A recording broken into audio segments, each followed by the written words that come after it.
Good morning, শুভ সকাল, সুপ্রভাত, জয়গুরু, happy new year. সব আমার সকল এফবি বন্ধুদের জানাই হ্যাপি নিউ ইয়ার। আর তোমরা সবাই ভালো থেকো, যে যেখানে থেকো। গত বছরটা যেমনই কাটুক না কেন, আশা করি ঠাকুরের কাছে প্রার্থনা করবো সবার যেন খুব ভালো কাটে, আমারও ভালো কাটুক। তো যাই হোক না কেন, আজকে সকাল সকাল আজকে কিন্তু তোমাদের সঙ্গে রান্নাটা শেয়ার করবো না, কিন্তু কি রান্না করবো সেটা তোমাদের সঙ্গে শেয়ার করব। ঠিক আছে, চলো তাহলে।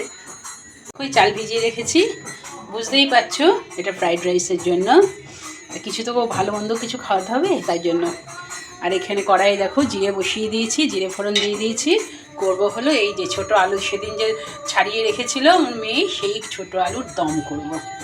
আর এই পনির করব এই ধনেপাতা, সর্ষে, কাঁচা লঙ্কা দিয়ে, আর টমেটোর চাটনি। আর কাল রাত্রেবেলা একটু অল্প পায়েস করে রেখেছি, সেই পায়েস রয়েছে। তাহলে আজকের মেনু হলো ফ্রাইড রাইস, মানে সর্ষে আর ধনেপাতা পনির, আর আলুর দম, কষা আলুর দম, আর টমেটোর চাটনি, পায়েস। ঠিক আছে বন্ধুরা, আজকের রেসিপিটা কেমন হয়েছে, থালিটা কেমন হবে, অবশ্যই কিন্তু তোমরা কমেন্টস করে জানাবে। দেখো ফ্রাইড রাইস হয়ে গেছে। এর আগে আমি অনেকবার দেখিয়েছি, তাই আর দেখালাম না, কিন্তু দেখো ধোয়া উঠছে। চলো তোমাদের দেখাই। এখন 1:05 বাজে, আজ 1 জানুয়ারি। এর মধ্যেও আমি কিন্তু ডাক্তার দেখিয়ে এলাম, প্রেশারটা চেক করে এলাম।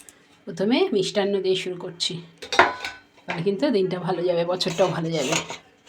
তারপরে এই যে আলুর দম, 4 জনে সব বেড়ে রেখেছি আজকে।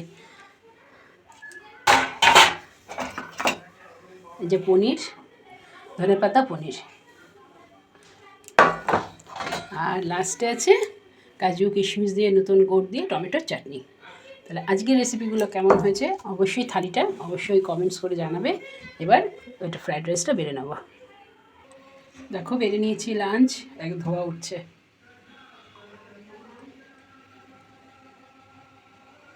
একটু নিয়েছি, যদি কারো লাগে, না হলে রেখে দেবো।